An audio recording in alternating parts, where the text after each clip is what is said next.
नमस्कार साथियों, हिंदी स्टेनो बढ़ोत वाले चैनल में आपका हार्दिक स्वागत है। आज की डिक्टेशन एनसीईआरटी बुक से 90 वर्ड पर मिनट की स्पीड से होगी। तो आइए शुरू करते हैं। डिक्टेशन शुरू होगी 5 सेकंड बाद।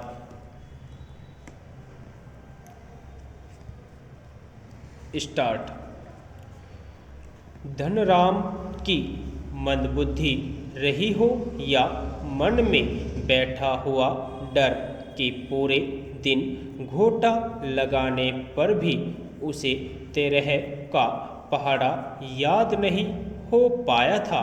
छुट्टी के समय जब मासाब ने उससे दोबारा पहाड़ा सुनाने को कहा तो तीसरी सीढ़ी तक पहुँचते पहुँचते वह फिर लड़खड़ा गया था।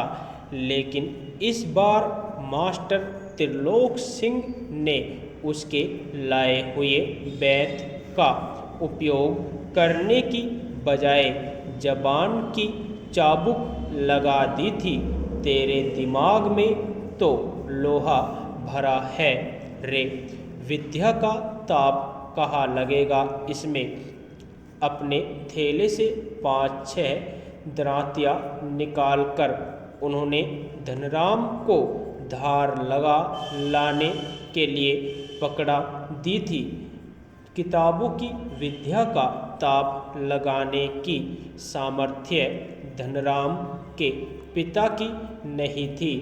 धनराम हाथ पैर चलाने लायक हुआ ही था कि बाप ने उसे धोखनी फूंकने या सान लगाने के कामों में उलझाना शुरू कर दिया और फिर धीरे धीरे हथौड़े से लेकर घन चलाने की विद्या सिखाने लगा।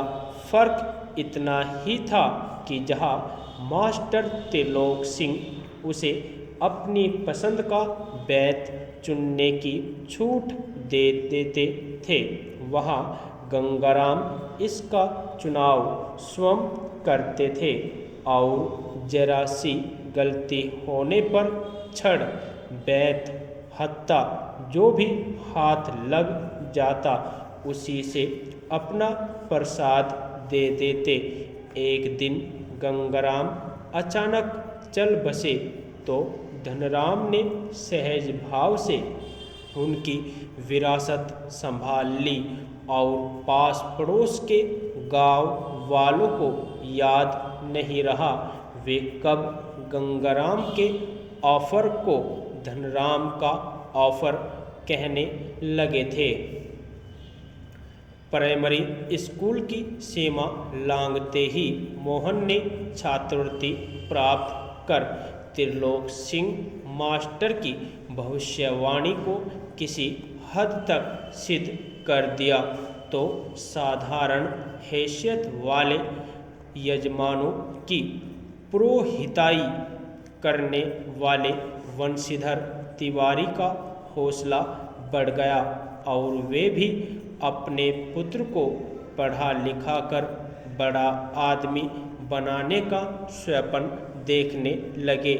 पीढ़ियों से चले आते पैतृक धंधे ने उन्हें निराश कर दिया था। दान दक्षिणा के बूते पर वे किसी तरह परिवार का आधा पेट भर पाते थे। मोहन पढ़ लिख कर वंश का दारिद्र्य मिटा दे, यह उनकी हार्दिक इच्छा थी। लेकिन इच्छा होने भर से ही सब कुछ नहीं हो जाता। आगे की पढ़ाई के लिए जो स्कूल था वह गांव से 4 मील दूर था। 2 मील की चढ़ाई के अलावा बरसात के मौसम में रास्ते में पड़ने वाली नदी की समस्या अलग थी। तो भी वंशीधर ने हिम्मत नहीं हारी और लड़के का नाम स्कूल में लिखा दिया।